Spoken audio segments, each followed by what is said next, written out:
Okay, so I don't know, but I thought today would be a good day to talk about my spiritual journey. We're just letting that car pass. So if you don't know who I am, hi, my name's Bani, and I make videos just talking about what I want to talk about and things I'm thinking about and things I think are really, really important, or things that are really not that important. Just, I recently started this channel, so I'd really appreciate it if you show some love. Okay, and I can be weird from time to time. I forgot to mention that, but I was born to a very small family. It was not even a family, okay? It was just my mom and my dad. I'm the first kid. And my father is Nigerian, and my mother is South African. And my father is Catholic, and my mother, even though her family's like Lutheran there, Zion there, Zion there, I don't know what the pronunciation is. And what else? And Nazareth over this side. She's just, she's adapted and taken all of these things, but she's just Christian, okay? She doesn't have a specific bracket she falls into. And so I got baptized in the Catholic Church and everything because of my father, and he's just that passionate.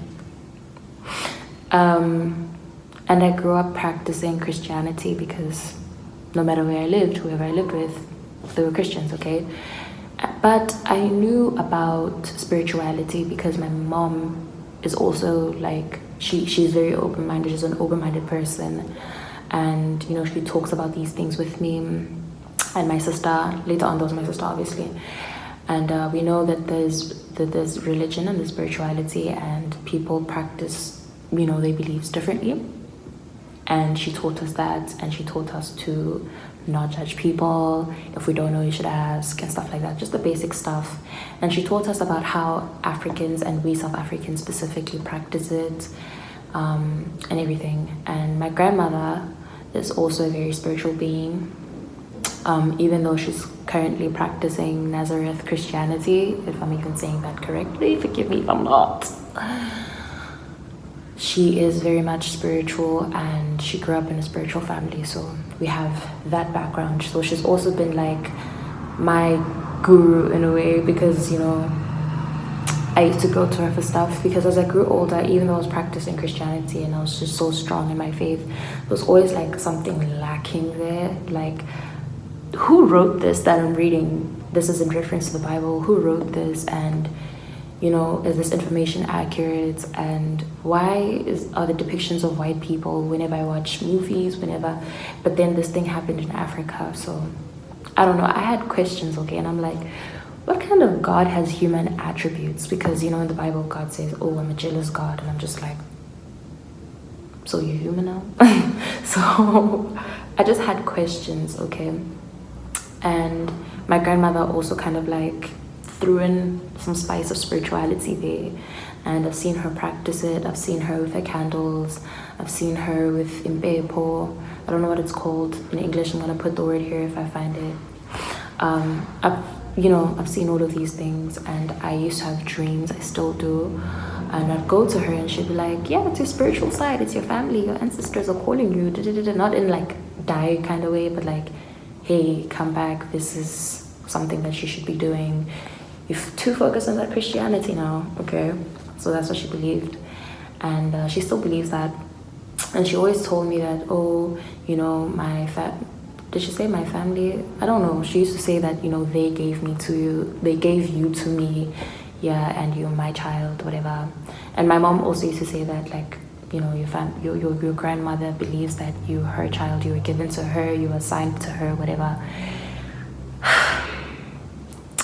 My ass is like, in the name of Jesus, take the spirituality shit away from me. So yeah, I didn't pay attention to it for a while.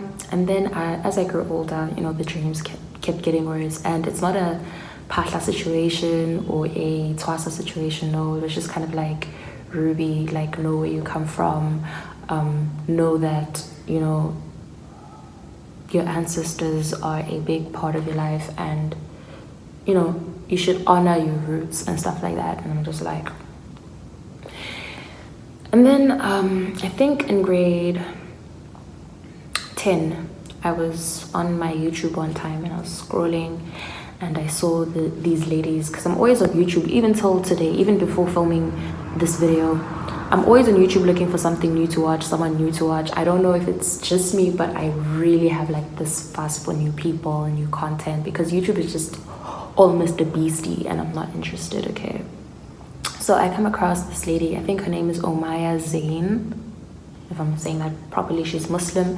They're talking about their hijabs and the stories behind them, and I was like, I want to see what they're on about. So they talked about them not being oppressed and stuff like that, and Allah subhanahu wa ta'ala being the one who assigned the hijab to them, and you know, it's between God and the girl or the woman to wear hijab. It's not a man thing, you know, it's not the patriarchy, whatever. I'm like, okay, I'm interested, because Islam, I knew about Islam, but not too much, because my family is not Muslim. I don't even know one person who's Muslim in my family. So I just knew it from the outside. And you know, like I said, my mom always taught us to respect other people's religions and practices and, you know, spirituality as well. Okay, cool. So I start watching her videos and I realized Islam is very interesting. So what do? I read about it on the internet and stuff like that. And then I started wearing hijab as well, not knowing like if this is something that I wanted to do full time. But I just started wearing the hijab. Like, it's COVID, everything's just shut down, so might as well, right? That was 2020.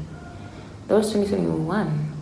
And then 2022 in grade 11, stopped wearing the hijab and stuff like that. But then I reverted to Islam on my own. Oh, I reverted last year in matric. But then I was still doing my research and I was really thinking about reverting and stuff like that. And last year with a Muslim friend in a masjid, I reverted. But still, there were like things there that I didn't understand. And I'm like, who wrote this? Because, you know, Muslims believe that the Quran is the one true word of God. It's never been altered by man.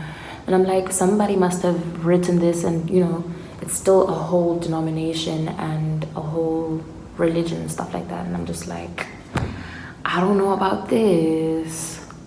I really don't know about this. And, you know, there were just questionable things which I won't talk about because, you know, I'm not trying to make anybody feel bad about their religious practices or their spiritual practices. I'm just trying to outline things here. I realized, okay, I do not think I enjoy this as much as I did.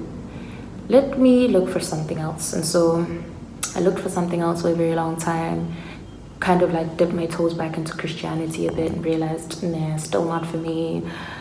So I had to go looking. And then I got spiritual when I finished my final exams of matric. I've been spiritual, I'm a spiritual being, I don't know why I'm saying that. But I really like looked into it. And I remembered my grandma's words of, come back, live home, let me live here at home, let me teach you things, you know, there's things that you need to know before I die and stuff like that. So I started thinking about them, like, she would be a really great source of knowledge, because the spirituality thing, it's universal. Where there's loopholes, somebody knows better than you, so you're always able to find answers. It's not oppressing. It is very much for the women. It's all about human. You know, like, I don't know how to explain it to you, but like, it just seemed so vast and just, you know, it was just out of this world. Which, yes, practically speaking, it's out of this world. But it was just like, it was not like religion. It was not like, oh, don't do this, you are sinning, you know, God will be mad at you, you go to hell, type thing. Spirituality is like more open, like live your life, know that there's consequences and stuff like that. And it's just, it taught me so much more about womanhood, because as a young lady growing into becoming a woman, I'm in like this awkward transition where I'm like supposed to change my childish and girlish ways to, you know, a woman's ways and into being a woman. And so when I tapped into spirituality, I realized there's just so much that, like, it's so rich in knowledge, and it's so rich in terms of just the woman itself, like the concept of being a woman, physically being a woman, what it means to physically be a woman, what it means to be spiritually being a woman. That's what I'm trying to say. And it just, your monthly cycle, you know, it's crazy because I never stop learning. Every time I watch a new creator or I watch something maybe like concerning spirituality, oh, somebody just sent a message, concerning spirituality, I always learn something new, and I always learn something new about the woman and her role in society and what type of woman that I'm supposed to be, you know. So I very much enjoy that. I really enjoy that. So I'm not a guru in any way. I'm still very much a student. I've been a student all my life. I can't wait to be like, yes, finally I'm the master. But you know, I don't mind being a student either way. It's so cool because you're always mind blown every time a new piece of information is like popped into your head. You're like, oh, so interesting. And you know, okay, I think I'm done talking now. Quite tired. I'm gonna call it a night. But if anyone has something that they'd like to say about their spiritual journey down below, please do. I'd be so interested. I love reading comments, and I used to have so many comments on my old channel, and now I have like 0. So I really want to read people's comments and experiences, and you know, all about other people's journeys, because really the spiritual journey is such a lonely place to be, to go through, to live. Like, it's such a lonely journey because not many people, one, are openly talking about it, and 2, it's often looked down upon. Thirdly, not many young people are, you know, young people are into religions or nothing at all, and you know, spirituality is very few young people. I have met very few young people who are actually spiritual and tap into this full time without mixing it in with any Jesus stuff or any, you know what, let me not even get into it, but like, it's been quite lonely, it's isolating, but at the same time, you always meet the perfect people because you meet spiritual people too. So interesting. My spiritual journey has also helped me connect with my now boyfriend. He's also very spiritual, and he's taught me a lot, and has introduced me to a lot of spiritual creators. And I just wanted to mention one just now, Abba Ayelo Amlak. An unpopular opinion. I told you I could be weird. An unpopular opinion. He's been interesting to watch and learn from. So yeah, it helps you connect with people who are on the same frequency as you, the same vibrations as you, and sometimes people who are even vibing higher, and it motivates you every time. And I also like that spirituality is not about, you know, the outward God, it's about the inward God, and that God is in all of us, and that nature and us are one, and teaches me more about myself and more about people and animals and, you know, everything. Like, it's just, and it's made me a more calmer person, and I have answers now, so I'm not just like looking to the sky to pray. I really feel the inward God more than anything. Like, God is inside of me. He knows that, you know, I feel guilty about something, and in fact, not even he, because now I'm assigning a gender, but you know, just saying it because it's something that's socially acceptable. I'm just joking. I'm trying to tap out of calling God a specific gender thing. It's very much a religion thing or a religious thing. I'm trying to teach myself how not to do it because I'm so used to doing it. I've been doing it all my life. But yeah, I really enjoy the inward God. So cool. We're besties. Okay, I have to go. I've been yapping. Okay. Bye. Comment down below. Something nice. Something interesting. Okay. Bye.